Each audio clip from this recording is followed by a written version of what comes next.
Quali sono i modi in cui l'avvocato può sostenere economicamente il praticante? Scopriamolo! In un precedente video abbiamo parlato del trattamento economico del praticante avvocato. Vi lasciamo il link nella descrizione. Come visto, sia il codice deontologico sia la legge professionale forense prevedono fin dall'inizio della pratica l'obbligo di corrispondere al praticante un rimborso spese. Solo il codice deontologico prevede a partire dal secondo semestre di corrispondere al praticante un compenso adeguato tenuto conto dell'utilizzo delle strutture e dei servizi dello studio. Per la legge professionale, quindi, il compenso è ancora facoltativo. Compenso e rimborso a parte, in quali ambiti lo studio può sostenere economicamente il praticante? Facciamo 4 esempi. 1. Strumenti di lavoro, formazione e visibilità.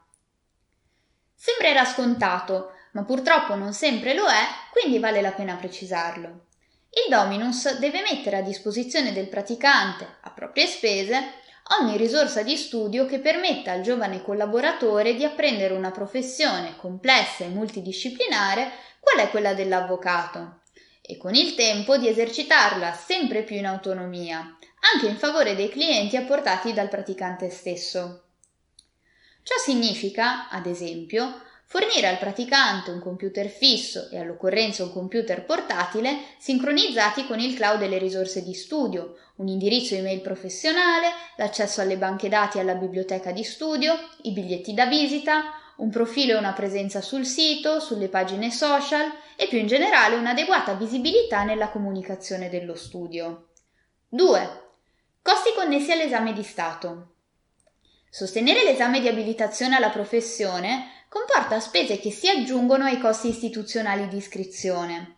Si pensi alla frequenza, facoltativa ma spesso utile, di corsi intensivi per la preparazione alle prove scritte e all'acquisto dei codici commentati. Lo studio che intende investire sul proprio praticante potrebbe sostenere, in tutto o in parte, questi costi, direttamente oppure imputandoli a bonus o ad altre forme di incentivo. In fin dei conti, lo studio ha tutto l'interesse che il praticante si abiliti quanto prima. 3. Costi per l'abilitazione del praticante al patrocinio. Su questo punto segnaliamo un esempio virtuoso locale. Il regolamento per lo svolgimento della pratica forense, vigente presso l'Ordine degli Avvocati di Verona, prevede che le spese per l'abilitazione siano per metà a carico del praticante e per metà a carico del Dominus. 4. Costi per l'apertura e la gestione della partita IVA. Questo è un punto che non richiede particolari spiegazioni. Si tratta di un adempimento scontato, soprattutto se si intende mettere il praticante nelle condizioni di fatturare, sia allo studio stesso che a terzi, con il tempo e nel rispetto delle prerogative del praticante. Peraltro, se lo studio è strutturato e si avvale di uno o più commercialisti, la gestione degli aspetti contabili e fiscali potrebbe costituire un ragionevole benefit per il praticante. Iscrivetevi al nostro canale YouTube, abbiamo un'intera serie di video dedicata a praticanti e giovani avvocati. Per maggiori informazioni visitate il nostro sito e seguiteci sui social media.